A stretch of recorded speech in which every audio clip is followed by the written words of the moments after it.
Salut Alain, en tant qu'approche de ces entorses externes de cheville, et en tant qu'urgentiste, c'est peut-être toi le plus concerné par l'approche première de ces lésions.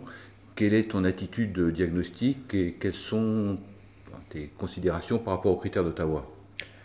Alors, les critères diagnostiques, c'est avant tout, et ce que je dis à tous les urgentistes, c'est vous faites l'interrogatoire, on essaye de rechercher le mécanisme quand même avant tout, on n'est pas là pour simplement appliquer des critères, de faire l'examen clinique sur ce qu'on est capable de faire initialement. Quand tu es devant une vraie grosse cheville, il est clair que l'examen clinique est assez pauvre, si c'est hyper gonflé, t'appuies, tu sais pas ce qu'il y en est, donc tu appliques tes critères d'Ottawa.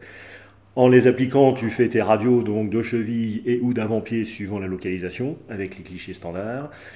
Si tu as éliminé une fracture qui nécessite un geste chirurgical tout de suite ou une immobilisation plâtrée sur une fracture malléolaire non déplacée, classique, etc., et que tu es a priori dans le cadre d'une entorse de cheville, à toi après de la retester juste après la radio et d'aller au moins éliminer sur le plan des lésions tendineuses, tendon calcanéen, les fibulaires, tibial antérieur, tibial postérieur, que tu aies au moins un aperçu de ce qui peut se passer avec l'entorse. Si maintenant tu n'as aucune lésion tendineuse associée, on applique le protocole Rice ou Price et on les adresse systématiquement. On leur dit de revoir leur médecin et de préférence un médecin compétent en traumato entre J3 et J5. Est-ce que vous avez eu, vous, en tant qu'urgentiste, la possibilité de revoir par rapport à votre examen premier, de revoir ces patients et d'évaluer en un second temps la gravité plus ou moins importante de la lésion? Tout à fait. On a une consultation post-urgence qui n'est pas faite partout, mais qui se fait de plus en plus. Pas mal d'urgentistes sont formés à la traumato, bien évidemment. Et on met en place des consultations post-urgence où on revoit en fait initialement ces personnes pour simplement faire la comparaison entre un examen initial et l'examen J4, J5. Et je rebondis là-dessus pour notamment les critères de gravité qu'initialement on s'est dit tiens il y en a 3 ou 4 entre le craquement, le gonflement, la douleur qu'on connaît. Et finalement tu t'aperçois que tu les revois 3-4 jours après. Ils n'ont pas un aspect d'entorse qui nous paraît hyper grave.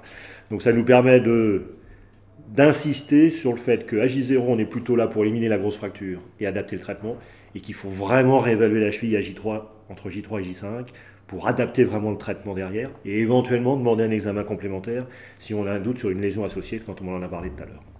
Alors on est confronté, on en parlera tout à l'heure du sportif de haut niveau, mais là toi tu es confronté à une population tout venant dans tes critères thérapeutiques et dans ces critères d'immobilisation de la cheville. Est-ce que tu as l'impression qu'il y a une observance de la part du patient ou bien est-ce que parfois on a une sensation que les critères et en tout cas les durées d'immobilisation sont respectées ou pas respectées? Ouais, tu as raison. Sur l'observance du traitement, c'est des sujets lambda qui pratiquent peu d'activité physique ou qui n'en font pas et qui n'ont pas un métier sollicitant fortement la cheville, en métier manuel par exemple.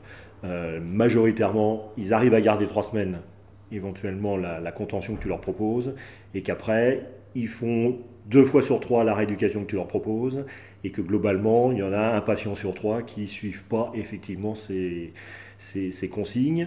Malheureusement, le seul petit problème, c'est qu'on n'a pas de suivi à 1 an ou à 2 ans pour savoir si ces gens-là se refont plus facilement une entorse ou pas secondairement.